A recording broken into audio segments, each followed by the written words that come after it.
English tutorial চ্যানেলে সকলকে স্বাগত জানাই।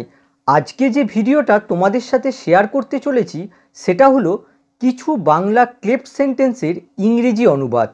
ক্লেপ্ট সেন্টেন্সের ওপর এই চ্যানেলে অলরেডি আমি 5টা ভিডিও আপলোড করেছি। ভিডিওগুলোর লিঙ্ক ডেসক্রিপশান বক্সে পেয়ে যাবে। আজকের ভিডিওটা মূলত অনুবাদের ক্লাস। আশা করি ভিডিওটা তোমাদের ভালো লাগবে। আজকে এই 16টা বাংলা বাক্যের ইংরেজিতে অনুবাদ করে দেখাবো। তোমরা ইচ্ছা করলে এর স্ক্রিনশট নিয়ে রাখতে পারো। বাক্যগুলো তোমরা নিজেরা অনুবাদ করে আমার উত্তরের সাথে মিলিয়ে নিতে পারো। 1 নম্বর বাক্য দেখো, রহিমই আমার ঘড়ি চুরি করেছে। এই বাক্যটা যদি শুধু এরকম থাকতো যে রহিম আমার ঘড়ি চুরি করেছে, সেক্ষেত্রে অনুবাদ হতো রহিম হ্যাজ স্টোলেন মাই ওয়াচ। কিন্তু এখানে দেখো বলা হয়েছে রহিমই আমার ঘড়ি চুরি করেছে, অন্য কেউ নয়, রহিমই আমার ঘড়ি চুরি করেছে। এখানে রহিমকে এমফ্যাসিস করা হচ্ছে। এক্ষেত্রে আমরা এভাবে অনুবাদ করতে পারি, প্রথমে আমরা ইন্ট্রোডাক্টরি সাবজেক্ট ইট বসালাম, আর যেহেতু এটা প্রেজেন্টে রয়েছে তার জন্য দেখো বি ভার্ব ইজ বসানো হলো। এবারে আমরা এই এমফাসাইজ পার্টটাকে কমপ্লিমেন্ট হিসেবে বসালাম। এখানে দেখো এমফাসাইজ পার্টটা হচ্ছে রহিম, সেটাকে কমপ্লিমেন্ট হিসেবে বসানো হলো। তারপরে এই যে বাক্যের বাকি অংশটা রয়েছে সেটাকে দ্যাটের সাথে লিখলাম। প্রথমে আমরা দ্যাট বসালাম, তারপরে এই বাক্যের বাকি অংশটা বসাবো। এখানে দেখো রয়েছে আমার ঘড়ি চুরি করেছে। প্রথমে আমরা অনুবাদ করব চুরি করেছে। দেখো এটা প্রেজেন্ট পারফেক্টে রয়েছে, হ্যাজ স্টোলেন লিখলাম। তারপরে দেখো কি চুরি করেছে, এখানে দেখো রয়েছে আমার ঘড়ি, মাই ওয়াচ বসানো হলো। তাহলে বাক্যটা কি হলো? It is Rahim that has stolen my watch. এই দ্যাটের জায়গায় তোমরা হুও ব্যবহার করতে পারো। তাহলে দেখো এই বাক্যের স্ট্রাকচার হচ্ছে, প্রথমে ইন্ট্রোডাক্টরি সাবজেক্ট ইট বসানো হলো, তারপরে দেখো লিঙ্কিং ভার্ব ইজ বসানো হলো যেহেতু এটা প্রেজেন্টে রয়েছে। তারপরে এই এমফাসাইজ পার্টটাকে কমপ্লিমেন্ট হিসেবে বসানো হলো। তারপরে বাক্যের যে বাকি অংশটা রয়েছে সেটা দ্যাটের সাথে লেখা হলো। এখানে একটা ছোট্ট ইনফরমেশান তোমাদের দিয়ে রাখি, যখনই আমরা বাক্যের কোনো শব্দ বা শব্দগুচ্ছকে এমফ্যাসিস করতে চাই তখন সেই এমফাসাইজ পার্টটাকে আমরা কমপ্লিমেন্ট হিসেবে ব্যবহার করি। এবারে 2 নম্বর বাক্য দেখো, বৃষ্টি গতকাল আমাদের খেলাকে নষ্ট করেছে। এই বাক্যটা যদি শুধু এরকম থাকতো যে বৃষ্টি গতকাল আমাদের খেলাকে নষ্ট করেছে, তাহলে সেক্ষেত্রে অনুবাদ হতো rain spoiled our game yesterday. কিন্তু এখানে দেখো বৃষ্টিকে এমফ্যাসিস করা হচ্ছে। এক্ষেত্রে আমরা এভাবে অনুবাদ করতে পারি, প্রথমে ইন্ট্রোডাক্টরি সাবজেক্ট ইট বসালাম, যেহেতু এটা পাস্টে রয়েছে তার জন্য দেখো ওয়াশ বসানো হলো। তারপরে এমফাসাইজ পার্ট হচ্ছে এখানে বৃষ্টি, সেটাকে বসানো হলো কমপ্লিমেন্ট হিসেবে। তারপরে দেখো বাক্যের বাকি অংশটা রয়েছে গতকাল আমাদের খেলাকে নষ্ট করেছে। প্রথমে আমরা দ্যাট বসালাম, তারপরে দেখো ভার্ব রয়েছে নষ্ট করেছে। দেখো যদিও এটা প্রেজেন্ট পারফেক্টের মতো মনে হচ্ছে, কিন্তু যেহেতু গতকাল রয়েছে সুতরাং এটা আমাদের পাস্টে করতে হবে। স্পয়েল বসানো হলো। আচ্ছা, কি নষ্ট করেছে? খেলাকে। আওয়ার গেম, আমাদের খেলাকে নষ্ট করেছে, আওয়ার গেম বসানো হলো। কখন? গতকাল, ইয়েস্টারডে বসানো হলো। তাহলে বাক্যটা কি হলো? It was rain that spoiled our game yesterday. 3 number বাক্য দেখো, অত্যধিক লোভী তার পতনের মূল কারণ। এখানে দেখো এমফ্যাসিস করা হয়েছে অত্যধিক লোভ, এই অংশটুকুকে এমফ্যাসিস করা হচ্ছে। তাহলে দেখো প্রথমে আমরা ইন্ট্রোডাক্টরি সাবজেক্ট ইট বসালাম, যেহেতু এটা প্রেজেন্টে রয়েছে তার জন্য দেখো ইজ বসানো হলো। তারপরে আমরা এই এমফাসাইজ পার্টটাকে বসাবো, অত্যধিক লোভ এক্সেসিভ গ্রিড। তারপরে দেখো বাক্যের বাকি অংশটা রয়েছে তার পতনের মূল কারণ। প্রথমে আমরা দ্যাট বসালাম, এরপরে আমাদের একটা ভার্ব বসাতে হবে। এখানে দেখো অনুবাদ করলে হয় অত্যধিক লোভী হয়, এখানে হয়টা সাইলেন্ট রয়েছে তার জন্য ইজ বসানো হলো। তারপরে দেখো রয়েছে তার পতনের মূল কারণ, কি হবে? The root cause of his downfall. তাহলে বাক্যটা কি হলো? It is excessive greed that is the root cause of his downfall. এবার 4 নম্বর বাক্য দেখো, এই দামি কলম দিয়েই চিঠিটা লেখা হয়েছিল। আমরা যদি এই ভার্বকে প্রশ্ন করি চিঠিটা কিভাবে লেখা হয়েছিল, তাহলে দেখো তার উত্তর হবে এই দামি কলম দিয়েই চিঠিটা লেখা হয়েছিল। তাহলে দেখো এই অংশটুকু হচ্ছে অ্যাডভার্বিয়াল অফ ম্যানার, আর অ্যাডভার্বিয়াল অফ ম্যানারকে এখানে এমফাসিস করা হচ্ছে। তাহলে দেখো প্রথমে আমরা ইট বসালাম, আর যেহেতু এটা পাস্টে রয়েছে তার জন্য দেখো ওয়াশ বসানো হলো। তারপরে দেখো এমফাসাইজ পার্টটা হচ্ছে এই দামি কলম দিয়ে, এই অংশটুকু হচ্ছে এমফাসাইজড পার্ট। তাহলে কি হবে? With this expensive pen. তারপরে দেখো বাক্যের বাকি অংশটা রয়েছে চিঠিটা লেখা হয়েছিল। এই অংশটুকুকে আমাদের দ্যাটের সাথে বসাতে হবে। প্রথমে দ্যাট বসানো হলো, তারপরে দেখো অনুবাদ হবে চিঠিটা লেখা হয়েছিল। দেখো প্যাসিভে রয়েছে, তাহলে কি হবে? The letter was written. তাহলে বাক্যটা কি হলো? It was with this expensive pen that the letter was written. 5 number বাক্য দেখো, আমার টাকার দরকার ছিল বলেই আমি ব্যাংকে গিয়েছিলাম। আমি কেন ব্যাংকে গিয়েছিলাম? কারণ আমার টাকার দরকার ছিল। এখানে দেখো কারণকে এমফ্যাসিস করা হচ্ছে, অ্যাডভার্বিয়াল অফ রিজনকে এমফ্যাসিস করা হচ্ছে। তাহলে দেখো বাক্যটাকে আমরা এভাবে লিখতে পারি। দেখো প্রথমে ইট ওয়াজ বসানো হলো, যেহেতু পাস্টে রয়েছে তার জন্য ওয়াজ বসানো হলো। এবার দেখো অ্যাডভার্বিয়াল অফ রিজনকে এমফ্যাসিস করা হচ্ছে, আমার টাকার দরকার ছিল। তাহলে এই অংশটা আমরা কমপ্লিমেন্ট হিসেবে বসাতে পারি। দেখো বিকজ আই নিডেড দ্য মানি, এই অংশটুকুকে কমপ্লিমেন্ট হিসেবে বসানো হলো। তারপরে দেখো বাক্যের বাকি অংশটা রয়েছে আমি ব্যাংকে গিয়েছিলাম, এই অংশটুকু আমরা দ্যাটের সাথে লিখলাম, that I went to the bank. তাহলে বাক্যটা কি হলো? It was because I needed the money that I went to the bank. এখানে দেখো অ্যাডভার্বিয়াল রিজনকে এমফ্যাসিস করা হচ্ছে, তার জন্য এই অংশটুকুকে আমরা কমপ্লিমেন্ট হিসেবে বসালাম। এবার পরের বাক্য দেখো, মেরি কি তার মাকে গত রাতে হাসপাতালে নিয়ে গেছিল? এখানে দেখো প্রশ্ন করা হচ্ছে, তাহলে দেখো ইট ওয়াসের জায়গায় আমরা ওয়াস ইট লিখব। ওয়াস ইট যেহেতু পাস্টে রয়েছে তার জন্য ওয়াস বসানো হলো। আর এখানে দেখো এমফাসাইজ পার্টটা হচ্ছে মেরি, সেটাকে কমপ্লিমেন্ট হিসেবে বসানো হলো মেরি। তারপরে দেখো বাক্যের বাকি অংশটা রয়েছে তার মাকে গত রাতে হাসপাতালে নিয়ে গেছিল। তাহলে কি হবে? দ্যাট কিংবা who took her mother to the hospital last night. তাহলে বাক্যটা কি হলো? ওয়াস ইট মেরি, দ্যাট কিংবা হু যে কোনো একটা লিখতে পারো, took her mother to the hospital last night.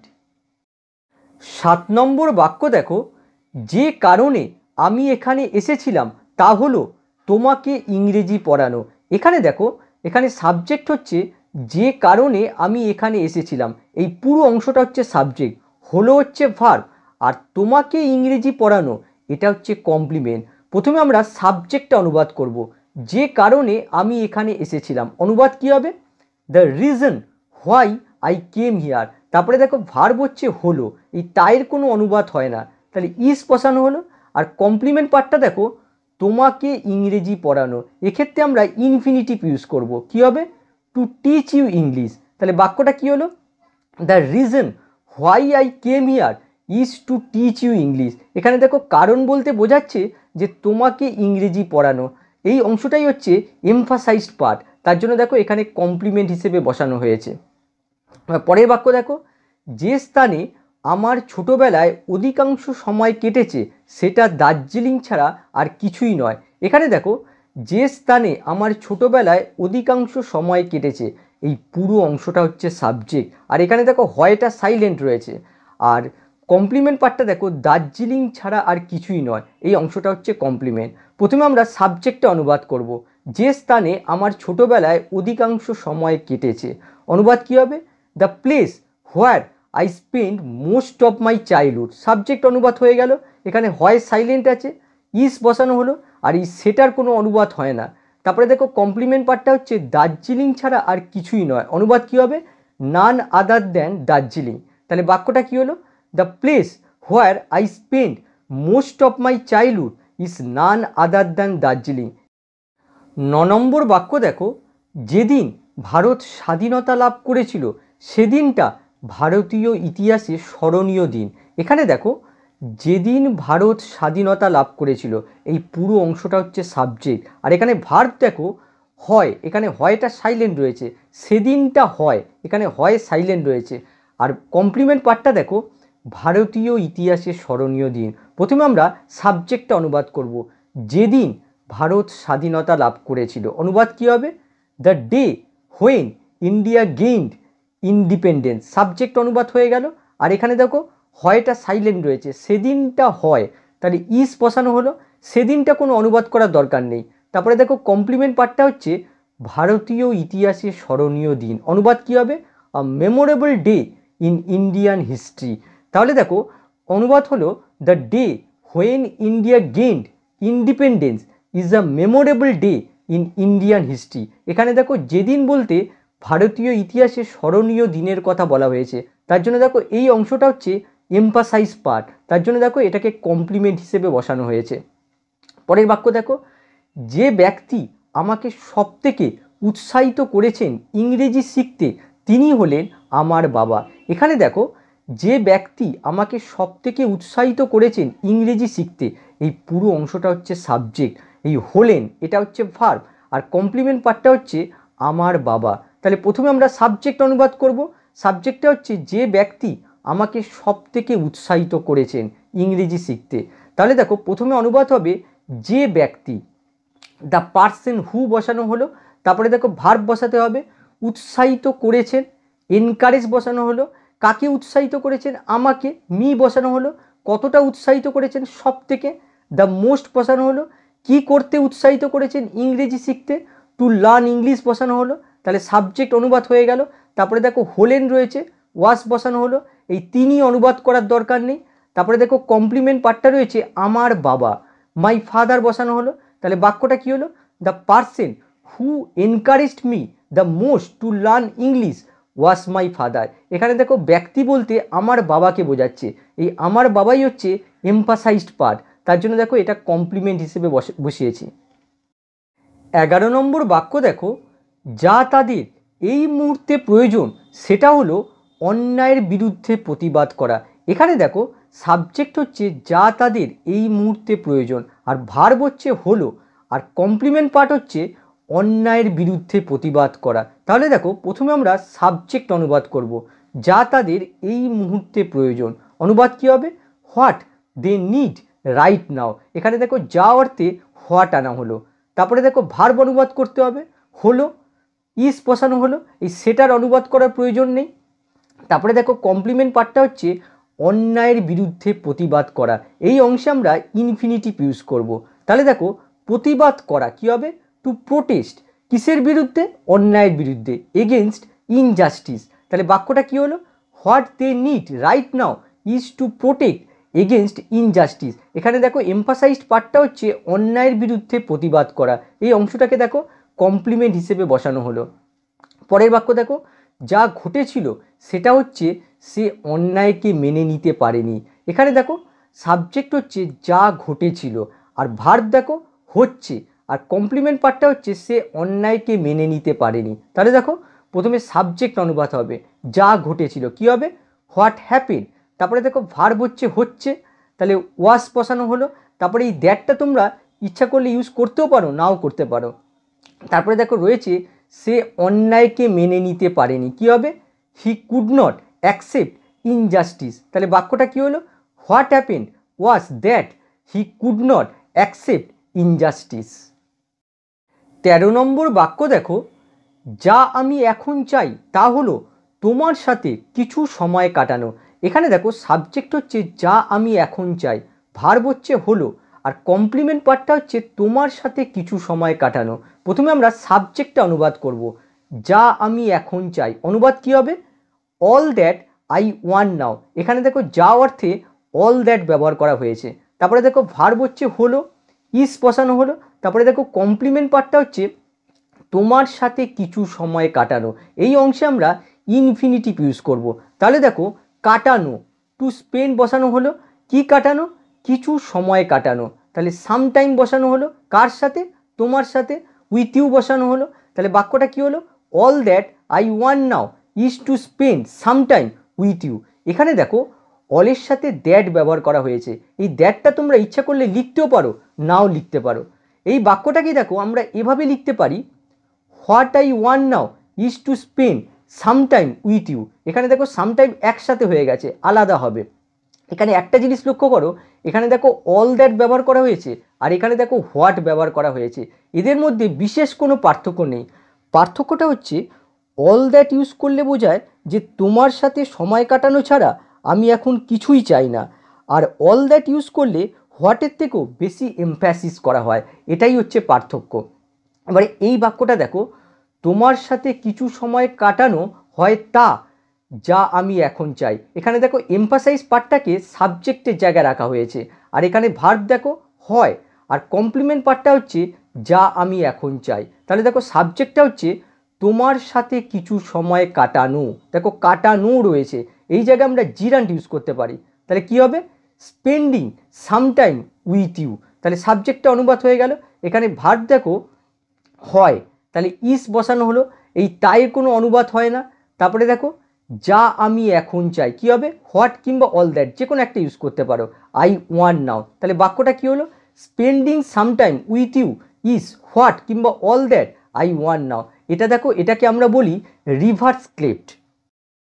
14 নম্বর বাক্য দেখো, যা ছেলেটা প্রত্যাশা করে তা হতে পারে তার পিতামাতার থেকে একটু ভালোবাসা।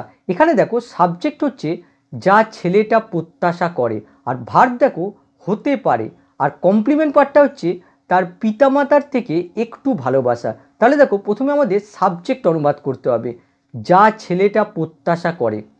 অনুবাদ কী হবে? অল দ্যাট কিংবা হোয়াট, যে কোনো একটা লিখতে পারো। দ্য বয় এক্সপেক্টস, সাবজেক্ট অনুবাদ হয়ে গেল। এখানে ভার্ব দেখো হতে পারে, দেখো সম্ভাবনা বোঝাচ্ছে, কী হবে? মাইট বি। আর কমপ্লিমেন্ট পার্টটা দেখো তার পিতামাতার থেকে একটু ভালোবাসা। প্রথমে অনুবাদ হবে একটু ভালোবাসা, আর লিটিল লাভ কোথা থেকে? তার পিতামাতার থেকে, ফ্রম হিজ প্যারেন্টস। তাহলে বাক্যটা কী হলো? অল দ্যাট কিংবা what the boy expects might be আর little love from his parents.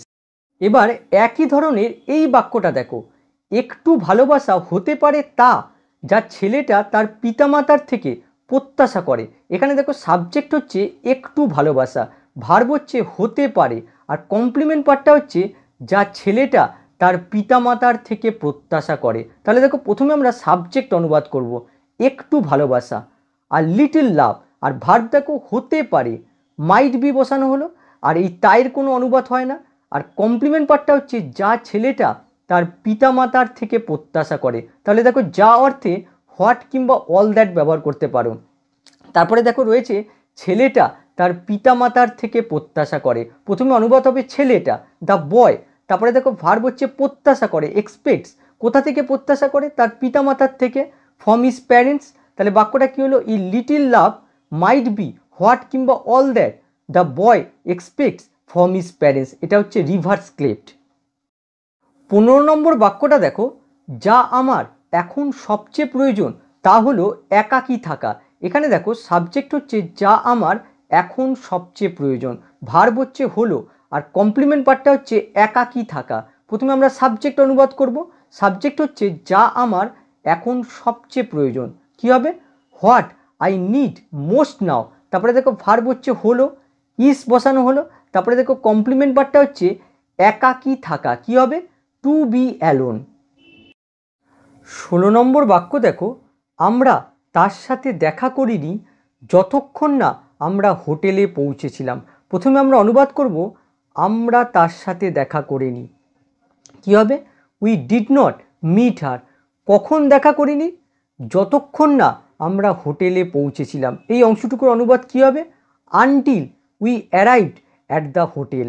তাহলে দেখো আমরা যদি এই টাইম ক্লজটাকে এমফ্যাসিস করতে চাই, তাহলে বাক্যটাকে আমরা এভাবে সাজাতে পারি, হোটেলে না পৌঁছানো পর্যন্ত আমরা তার সাথে দেখা করিনি। আমরা এই অংশটুকুকে এমফ্যাসিস করব, হোটেলে না পৌঁছানো পর্যন্ত। এই অংশটা আমরা এমফ্যাসিস করে ক্লেপ্ট সেন্টেন্স বানাবো। তাহলে দেখো হয়ে যাবে ইট ওয়াজ, যেহেতু পাস্টে রয়েছে তার জন্য ওয়াজ বসলো। তারপরে দেখো হোটেলে না পৌঁছানো পর্যন্ত, কি হবে? Not until we arrived at the hotel. দেখো এমফাসাইজ পার্টটাকে কমপ্লিমেন্ট হিসেবে বসানো হলো। তারপরে বাকি অংশটা কি পড়ে রয়েছে? আমরা তার সাথে দেখা করিনি, এই অংশটা আমরা দ্যাটের সাথে লিখব। তাহলে দেখো দ্যাট বসানো হলো, তারপরে দেখো রয়েছে আমরা তার সাথে দেখা করিনি, দেখো নেগেটিভে রয়েছে, কিন্তু যেহেতু নট আনটিল রয়েছে তার জন্য এখানে নেগেটিভ করার দরকার নেই, আমরা লিখব উই মেট হার। তাহলে বাক্যটা কী হলো? It was not until we arrived at the hotel that we met her. আশা করি ভিডিওটা তোমাদের ভালো লেগেছে। আবার নেক্সট ক্লাসে দেখা হবে। বাই।